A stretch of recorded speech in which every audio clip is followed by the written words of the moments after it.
My name is Alyssa Snider, and I have a PhD in genetics, and I also have training in genetic counseling. My current position is with Igenomix, part of Vitrolife Group. I'm the director of clinical genetics.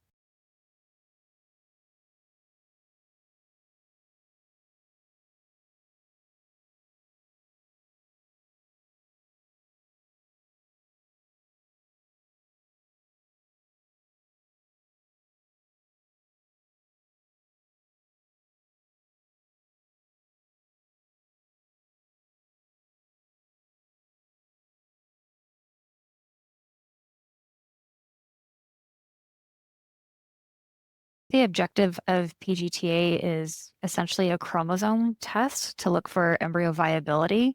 So it can look for things like Down syndrome, which is a genetic condition that's associated with a chromosome abnormality. Its primary intention is to find the embryos that are most likely to result in a successful pregnancy.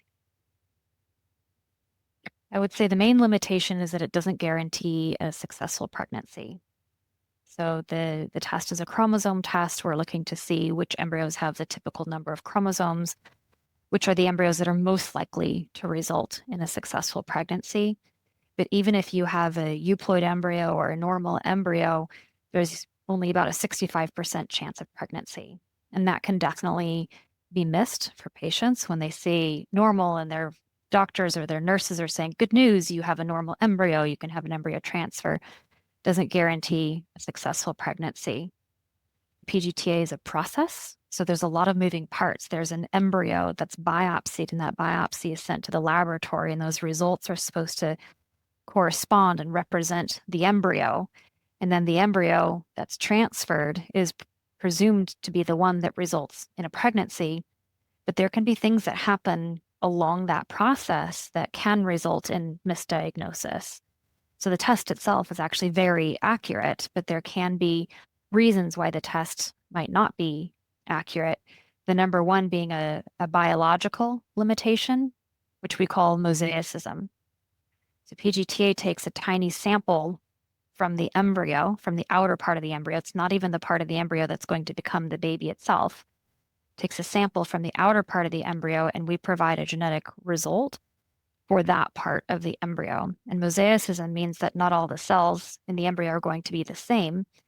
And so if the part of the embryo that's going to become the baby itself is a different chromosomal content, then the result for the PGT-A test might be inaccurate. So mosaicism is the main limitation for PGT-A testing. It's partly why we quote a 98% accuracy and can be quite clinically significant for some patients. Other explanations could be a spontaneous conception. So we actually do see this sometimes where we say, euploid female, but then the pregnancy ends up being male. We can do a genetic analysis to compare the pregnancy and the PGT-A sample, the embryo sample that we had, and they don't align. But the pregnancy does belong to the reproductive couple, to the egg source and the sperm source.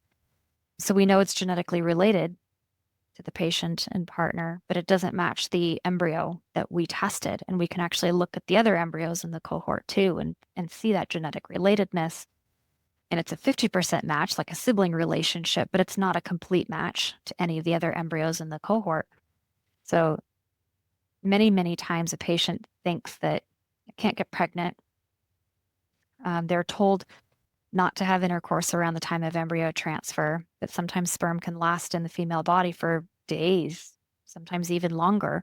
And then they have an embryo transfer. They ovulate at the same time and actually conceive on their own. So the embryo that was tested and transferred isn't the one that results in a pregnancy.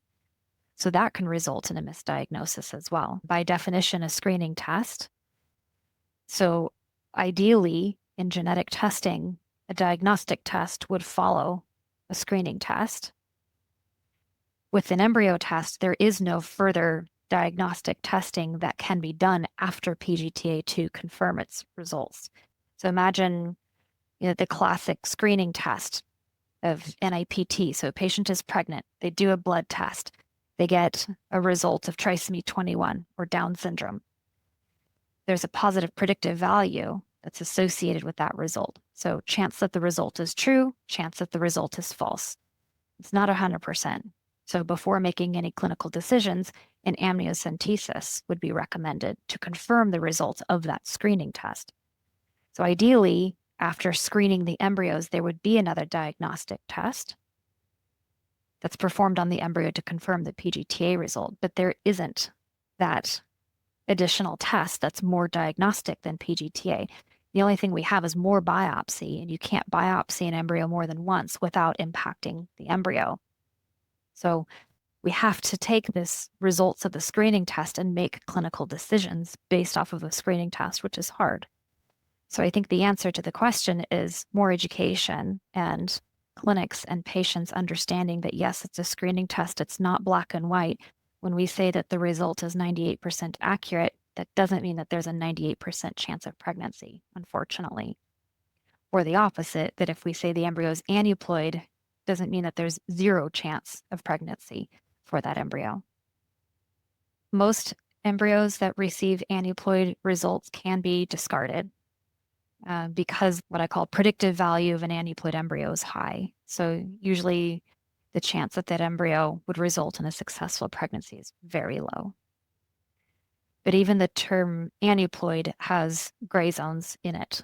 So, for example, there's a kind of aneuploidy called segmental aneuploidy, which means it's not the whole chromosome, it's just a part of the chromosome. And this is a different kind of aneuploidy than a whole chromosome in terms of its etiology. So how does this happen? It can actually happen after fertilization in the development of the embryo, which means that even if it doesn't appear to us to be mosaic, it can still be mosaic in the embryo. That means that there could be other cells in the embryo, such as the inner cell mass, the part that's going to become the baby itself, that might actually be normal. So while it looks aneuploid to us, doesn't look mosaic, it looks aneuploid, it's a gray zone. So is it aneuploid? Yes, it is aneuploid. Is there 0 reproductive potential? No. And in fact, we see that these segmental aneuploidies are mitotic in origin about 70% of the time. So a fairly good chance that they are mosaic and might have some reproductive potential. Still 30% chance of non-mosaic, non-mitotic etiology. So in general, I would say that an aneuploid embryo can be discarded, but I think we have to have a really solid understanding of what does aneuploid mean, because there's complex aneuploidies with multiple chromosomes. There's chaotic aneuploid with more than 6 chromosomes involved. There's segmental aneuploids, and all of these are a little bit different and a little bit nuanced. So I think my message to patients would be that PGT-A results are not black and white. It's not as simple as euploid and aneuploid. And I think if their clinic uses terms like normal and abnormal, we should be really careful.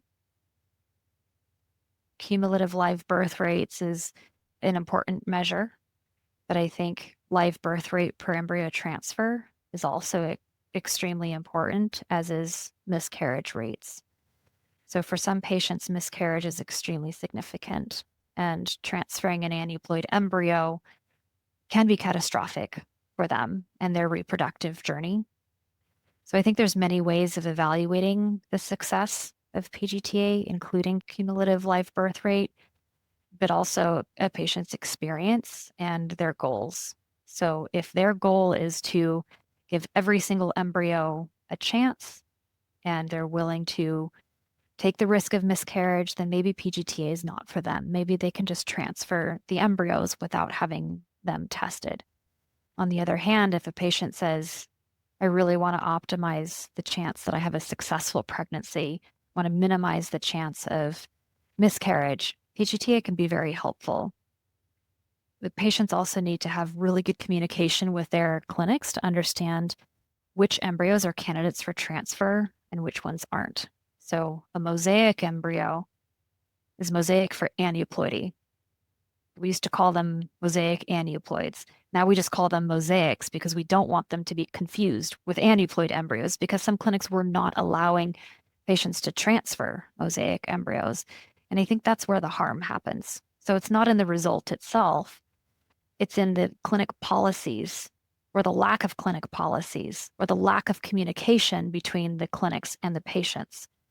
So I do think that a euploid embryo should be prioritized over a segmental, for example, a segmental aneuploid embryo. And maybe that patient would like that opportunity to consider transferring that segmental aneuploid. I'm not saying that we should be, but I'm saying that the patient might want to engage in that conversation, and that those expectations should be discussed, aligned, and agreed upon in advance of the testing. I think that's really where the harm comes in, is when we don't know what we're going to be doing with these gray zone result category. Mosaicism is fairly easy to see on PGT-A testing. Sometimes it's not as clear as we would like it to be, but a lot of times it's fairly clear, which means that it's information that the laboratory sees and can provide to patients, and that information can be used in patient counseling. Mosaic embryos do have really good reproductive potential, especially what we call the low mosaic embryos, equivalent to, or at least nearly equivalent to, that of euploid embryos. So there's some that say we shouldn't be reporting mosaicism because the chance of reproductive success for these embryos is the same as euploid embryos. But other studies have shown that there is slightly reduced reproductive potential for the mosaic embryos and should be deprioritized over the euploids. And that information can be used for patient counseling. There are case reports of persisting mosaicism. They're rare, fortunately, but not negligible. It's about somewhere between 1% to 2% where we see the mosaicism on PGT-A, and that mosaicism is present in the rest of the embryo and persists throughout the growth of the embryo and into the pregnancy. That risk is not negligible. The reproductive success, the chance of reproductive success for those embryos is really good, but there's more to consider than there would be for a euploid embryo. So I think transparency for patients is really important, and providing that information to them allows them to engage in that conversation, make decisions about embryo transfer, make decisions about what follow-up testing they might want during the pregnancy. And overall, I feel like it's more information, more empowerment for patients, and a better patient experience overall. If a patient chooses not to transfer the embryo because of that additional risks, I think that's reasonable, because there is a 1% to 2% chance of persisting mosaicism. That's real.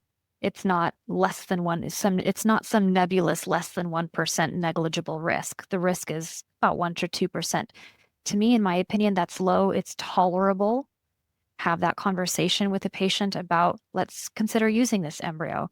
But it's also acceptable, understandable, if a patient says, no, I don't want to use that embryo. I don't want that additional 1% to 2%. And I think we can go a step further and talk about which chromosomes. So if we're talking about chromosome 2, for example, I would treat that differently than a low mosaic of trisomy of chromosome 13, which is associated with a genetic condition that babies can be born with. So I would feel very differently as a patient about a low mosaic trisomy 13 than I would for a low mosaic of chromosome 2. That information is all worth bringing to a genetic counseling session and guiding a patient through shared decision making. My opinion would be pregnancy rate per embryo transfer. So one of the main advantages of PGT-A is facilitating single embryo transfer. So if we just transfer all the embryos at once, you're going to have the same cumulative live birth rate, but then you're going to have the increased chance of multiple gestations, which is clinically significant and relevant and is often difficult to capture. So the reduction in multiple gestations is really important clinically. And if you transfer single embryo after single embryo after single embryo to get the same cumulative live birth rate, it's just going to take a lot of time.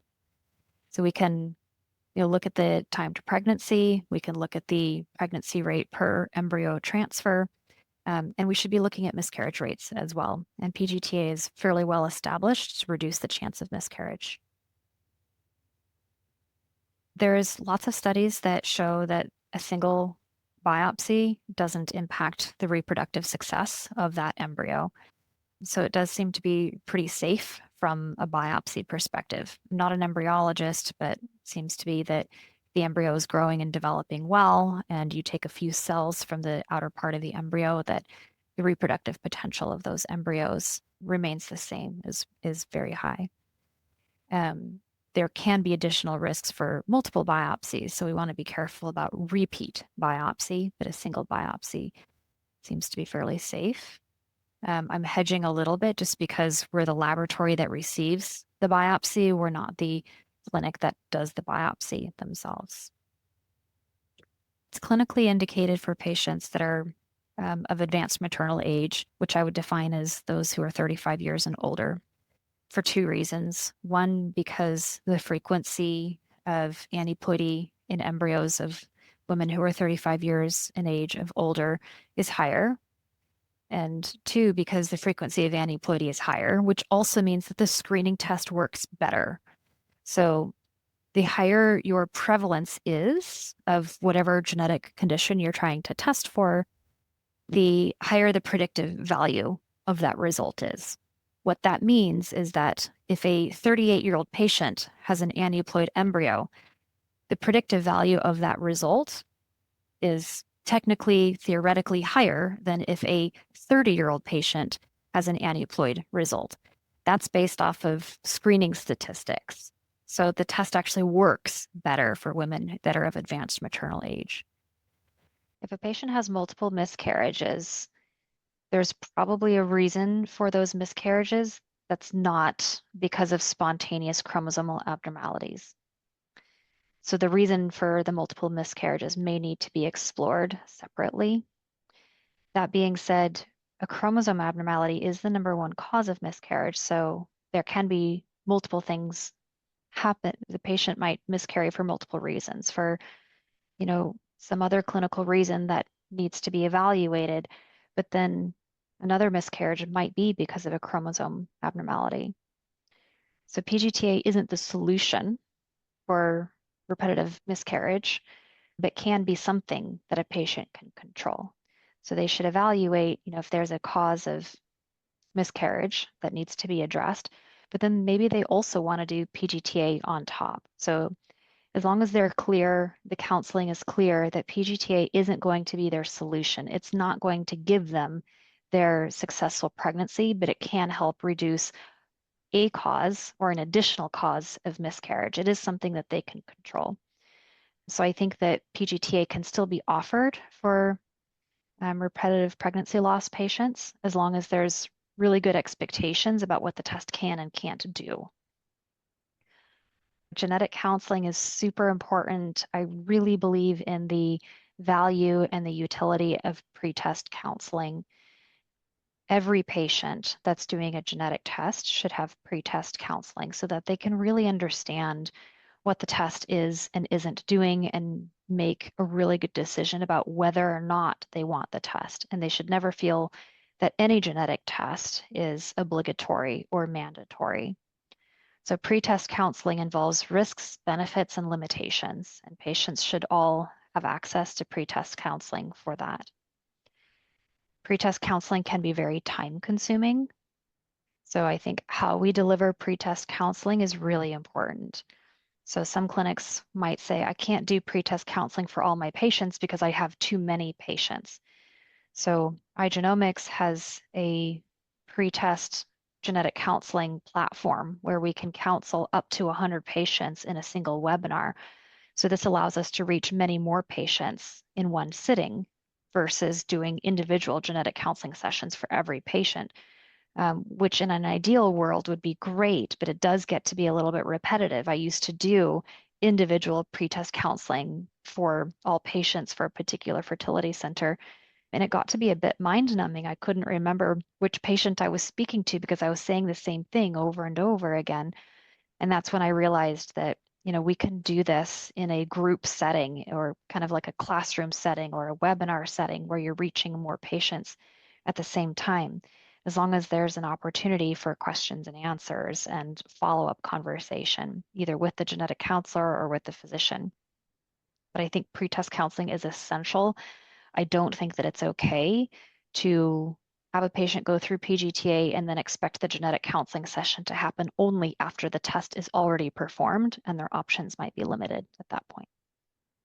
Right. The PGT-A test looks at chromosomes, which gets us 68% chance of successful pregnancy if all the chromosomes are normal. So I think the $1 million question is, what's the rest of the 35%? Why are we having a test with 98% accuracy, but not getting 98% chance of successful pregnancy? So what is that, the 38% or the 33% chance?